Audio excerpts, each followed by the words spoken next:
मध्य प्रदेश। नाम सुनते ही दिल में एक ऐसी जगह की तस्वीर उभरती है जो इतिहास, संस्कृति और प्राकृतिक सुंदरता से भरी है। भारत के बीचों बीच बसा मध्य प्रदेश देश का दूसरा सबसे बड़ा राज्य है। इसे अपनी इसी स्थिति के कारण भारत का दिल भी कहा जाता है। भौगोलिक रूप से भी यह बहुत विविधतापूर्ण है, इसीलिए इसे भारत का एक छोटा सा रूप भी माना जाता है। प्राचीन मंदिरों से लेकर वन्यजीव अभयारण्यों तक मध्य प्रदेश हर यात्री के लिए अलग अलग तरह के अनुभव प्रदान करता है। मध्य प्रदेश विरोधाभासों का देश है। यहाँ पुराना और नया एक साथ मिलते हैं। यह एक ऐसी जगह है जहां आपको आधुनिक विकास के साथ साथ प्राचीन परंपराएं भी फलती फूलती दिखेंगी। यह राज्य संस्कृतियों, भाषाओं और परंपराओं का खजाना है। यही इसे घूमने के लिए एक आकर्षक जगह बनाता है। मध्य प्रदेश के बारे में बात करते हुए यहाँ के लोगों की गर्मजोशी और स्वागत का जिक्र करना जरूरी है। अपनी मेहमाननवाजी और उदारता के लिए जाने जाने वाले मध्य प्रदेश के लोग हर आगंतुक के अनुभव को एक व्यक्तिगत स्पर्श देते हैं। वे हमेशा अपनी कहानियां, परंपराएं और संस्कृति आगंतुकों के साथ साझा करने के लिए उत्सुक रहते हैं। अगले भागों में हम मध्य प्रदेश के दिल में और गहराई से उतरेंगे। मध्य प्रदेश कई महान साम्राज्यों और राजवंशों के उत्थान और पतन का गवाह रहा है। इसका इतिहास प्रागैतिहासिक काल से जुड़ा है। इसका प्रमाण भीमबेटका की गुफाओं में मिलता है। इन गुफाओं में प्राचीन चित्र हैं जो हमारे पूर्वजों के जीवन की एक झलक दिखाते हैं। सदियों से मध्य प्रदेश पर कई शक्तिशाली राजवंशों ने राज किया। इनमें मौर्य, गुप्त और मुगल शामिल हैं। हर राजवंश ने राज्य की कला, वास्तुकला और संस्कृति पर अपनी छाप छोड़ी। कलिंग युद्ध के बाद मौर्य सम्राट अशोक ने बौद्ध धर्म अपना लिया था। उन्होंने मध्य प्रदेश में कई स्तूप और स्तंभ बनवाए, जिनमें प्रसिद्ध सांची स्तूप भी शामिल है। मुगल काल में कला और वास्तुकला का विकास हुआ। मुगल बादशाह कला के संरक्षक के रूप में जाने जाते थे। यह मध्य प्रदेश में उनके द्वारा बनाए गए कई महलों, मस्जिदों और बगीचों में दिखाई देता है। भोपाल में ताज उल मस्जिद भारत की सबसे बड़ी मस्जिदों में से एक मुगल काल की स्थापत्य भव्यता का प्रमाण है। शिवाजी महाराज के नेतृत्व में मराठों ने भी मध्य प्रदेश के इतिहास में महत्वपूर्ण भूमिका निभाई। उन्होंने मुगल शासन को चुनौती दी और इस क्षेत्र में अपना राज्य स्थापित किया। मराठों की विरासत आज भी राज्य की संस्कृति और परंपराओं में देखी जा सकती है।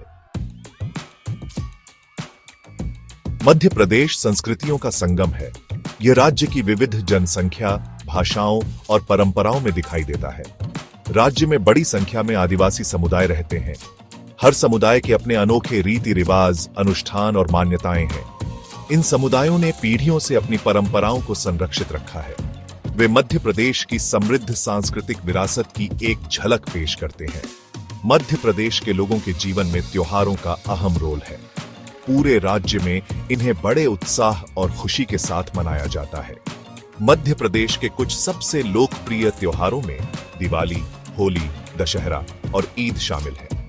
हर त्योहार का अपना महत्व है और इसे पारंपरिक जोश के साथ मनाया जाता है। इन त्योहारों के दौरान राज्य रंगों, संगीत और नृत्य से जीवंत हो उठता है। हिंदी मध्य प्रदेश की राजभाषा है। हालांकि पूरे राज्य में कई अन्य भाषाएं और बोलियां बोली जाती हैं। इनमें मालवी, बुंदेलखंडी, बघेली और निमाड़ी शामिल हैं। भाषाओं की विविधता राज्य की सांस्कृतिक समृद्धि को बढ़ाती है।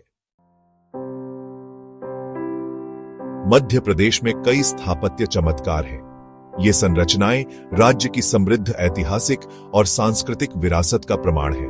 खजुराहो के मंदिर यूनेस्को की विश्व धरोहर स्थल हैं।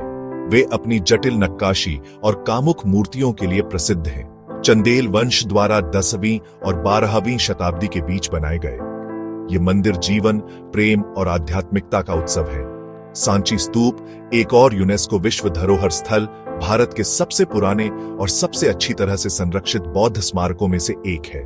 सम्राट अशोक द्वारा 3री शताब्दी ईसा पूर्व में निर्मित यह स्तूप शांति और अहिंसा का प्रतीक है। इसके जटिल द्वार बुद्ध के जीवन के दृश्यों को दर्शाते हैं। मांडू, ग्वालियर और ओरछा के राजसी किले राजपूत और मुगल शासकों के स्थापत्य कौशल का प्रमाण है।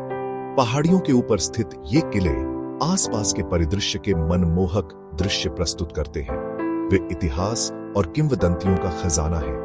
मध्य प्रदेश की राजधानी भोपाल शहर अपनी प्राकृतिक सुंदरता और मुगल और आधुनिक वास्तुकला के मिश्रण के लिए जाना जाता है।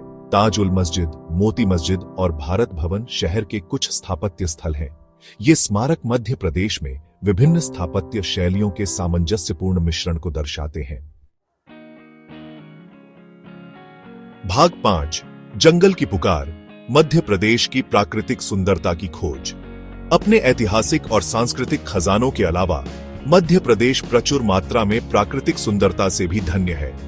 कई राष्ट्रीय उद्यानों, वन्यजीव अभयारण्यों और बाघ अभयारण्यों का घर, यह राज्य प्रकृति प्रेमियों और वन्यजीव उत्साहियों के लिए स्वर्ग है। इसके विविध परिदृश्य घने जंगलों और लुढ़कती पहाड़ियों से लेकर घुमावदार नदियों और झरनों तक हैं। मध्य प्रदेश की प्राकृतिक सुंदरता का अनुभव करने के सर्वोत्तम तरीकों में से एक इसके कई राष्ट्रीय उद्यानों की यात्रा करना है। ये पार्क इस क्षेत्र के विविध वनस्पतियों और जीवों की एक झलक पेश करते हैं। राजसी रॉयल बंगाल टाइगर से लेकर मायावी तेंदुए तक, चित्तीदार हिरणों के झुंड से लेकर रंग बिरंगे पक्षियों के झुंड तक, मध्य प्रदेश के राष्ट्रीय उद्यान वन्यजीवों के लिए एक स्वर्ग है। यह राज्य कई झरनों का भी घर है जो इसकी प्राकृतिक सुंदरता को बढ़ाते हैं। नर्मदा नदी पर धुआंधार जलप्रपात, पचमरही के पास रानीत जलप्रपात और रीवा के पास चचाई जलप्रपात कई झरनों में से कुछ हैं जो अपनी सुंदरता और शांति से पर्यटकों को आकर्षित करते हैं। भाग 6 राजसी बाघ और उसका निवास, बांधवगढ़ और कान्हा राष्ट्रीय उद्यान। मध्य प्रदेश को भारत के बाघ राज्य के रूप में जाना जाता है। यह रॉयल बंगाल टाइगर्स की एक महत्वपूर्ण आबादी का घर है। भारत के 2 सबसे प्रसिद्ध बाघ अभयारण्य बांधवगढ़ और कान्हा राष्ट्रीय उद्यान मध्य प्रदेश में स्थित हैं। ये पार्क आगंतुकों को राजसी बाघ को उसके प्राकृतिक आवास में देखने का मौका देते हैं। बांधवगढ़ राष्ट्रीय उद्यान अपने घने जंगलों और उच्च बाघ घनत्व के साथ दुनिया में बाघों को जंगल में देखने के लिए सबसे अच्छे स्थानों में से एक माना जाता है। यह पार्क तेंदुए, स्लॉथ भालू और हिरणों की विभिन्न प्रजातियों सहित कई अन्य जानवरों का भी घर है। कान्हा राष्ट्रीय उद्यान अपने आश्चर्यजनक परिदृश्यों के लिए जाना जाता है। बाघों को देखने के लिए एक और शानदार जगह है। पार्क के खुले मैदान और घास के मैदान वन्य जीवों को देखने के उत्कृष्ट अवसर प्रदान करते हैं। कान्हा दुर्लभ बारहसिंघा या दलदली हिरण का भी घर है जो मध्य भारत की एक स्थानिक प्रजाति है।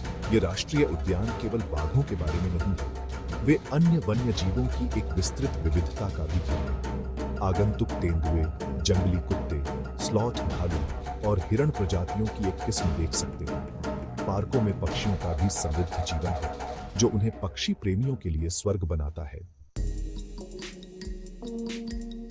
भाग 7 पवित्र नदियों की भूमि नर्मदा और उसके पार। मध्य प्रदेश कई नदियों से धन्य है जो इसके हृदय स्थल से होकर बहती है। नर्मदा नदी, जिसे भारत की 7 पवित्र नदियों में से एक माना जाता है, लोगों के दिलों में एक विशेष स्थान रखती है। ऐसा माना जाता है कि नर्मदा के पवित्र जल में डुबकी लगाने से सभी पाप धुल जाते हैं। नर्मदा नदी मध्य प्रदेश के अमरकंटक से निकलती है और पश्चिम की ओर अरब सागर की ओर बहती है। अपने मार्ग के साथ नदी कई मंदिरों, घाटों और तीर्थ स्थलों से युक्त है।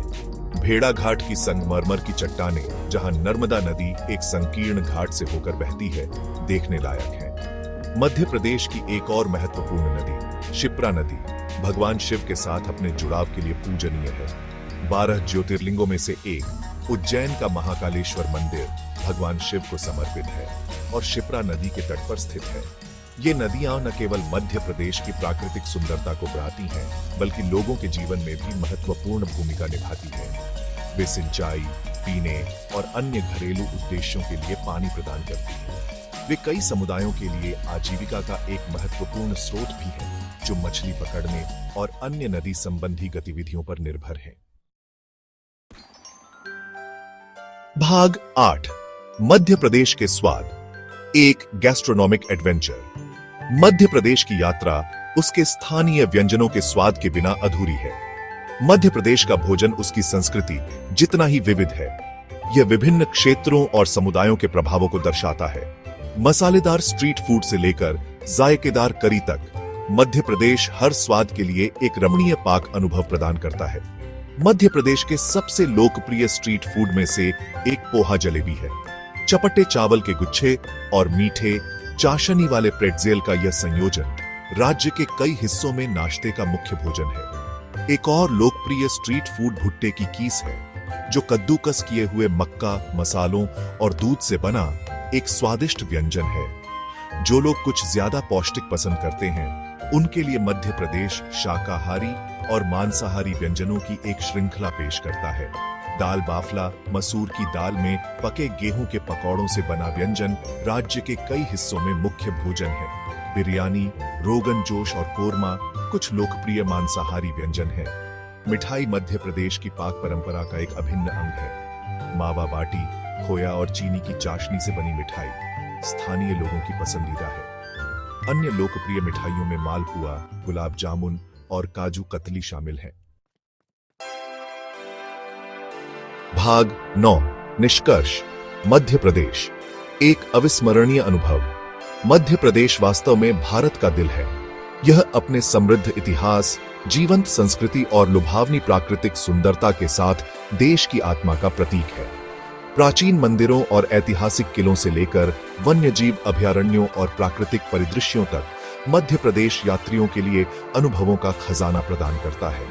चाहे आप इतिहास प्रेमी हो, प्रकृति प्रेमी हो, वन्यजीव प्रेमी हो या फूडी हो, मध्य प्रदेश में सभी के लिए कुछ न कुछ है।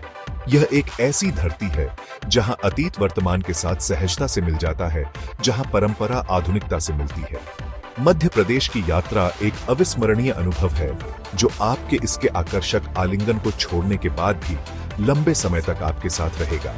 तो आइए और भारत के दिल का अन्वेषण करें। इस खूबसूरत राज्य के हर कोने में प्रकट होने वाले जादू की खोज करें। मध्य प्रदेश खुली बाहों से आपका इंतजार कर रहा है, आपकी इंद्रियों को मोहित करने और आपको मंत्रमुग्ध करने के लिए तैयार है।